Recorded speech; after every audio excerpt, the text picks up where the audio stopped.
Bonsoir à tous et bienvenue dans le monde de Rêvo. L'histoire que je vais te raconter ce soir s'intitule « Perla, l'huître timide qui cache un trésor ». J'espère que tu es bien installé car l'histoire va bientôt débuter. Mais avant de continuer, je t'invite à t'abonner et à cliquer sur la petite cloche afin de ne louper aucune de mes histoires.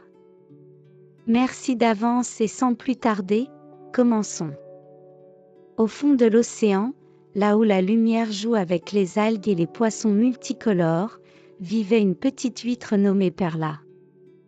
Elle était posée sur un rocher, entourée d'anémones dansantes et de coraux colorés. Perla était différente des autres huîtres.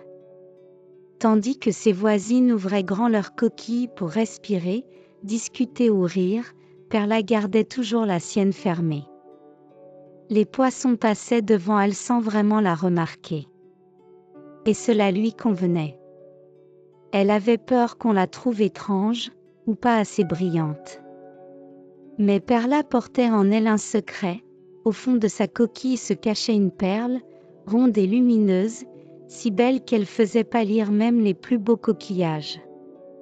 C'était une perle magique, née de sa gentillesse et de sa patience. Un jour, une tempête éclata. Les courants devinrent violents. Les algues s'agitaient dans tous les sens, les petits poissons se cachaient. Et soudain, une jeune étoile de mer se retrouva coincée entre deux rochers. « À l'aide! Est-ce que quelqu'un peut m'aider » cria-t-elle. Perla entendit cet appel. Elle hésita. Elle n'aimait pas attirer l'attention.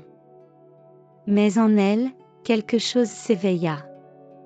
Elle savait qu'elle devait faire quelque chose. Alors, pour la première fois, elle ouvrit doucement sa coquille.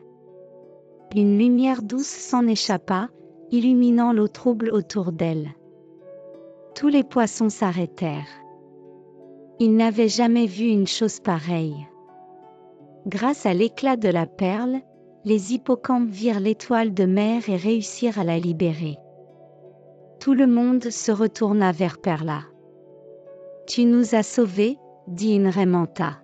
« Et ta perle est magnifique » ajouta un poisson clown. Perla rougit un peu. Mais pour la première fois, elle ne referma pas sa coquille. Elle se sentit fière, utile et libre. Depuis ce jour, Perla n'a plus jamais eu peur de montrer qui elle était. Elle savait maintenant que sa différence était une force.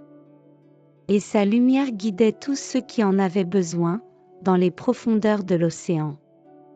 Et voilà, c'est ainsi que se termine cette histoire. J'espère qu'elle t'aura plu autant qu'à moi. À très bientôt.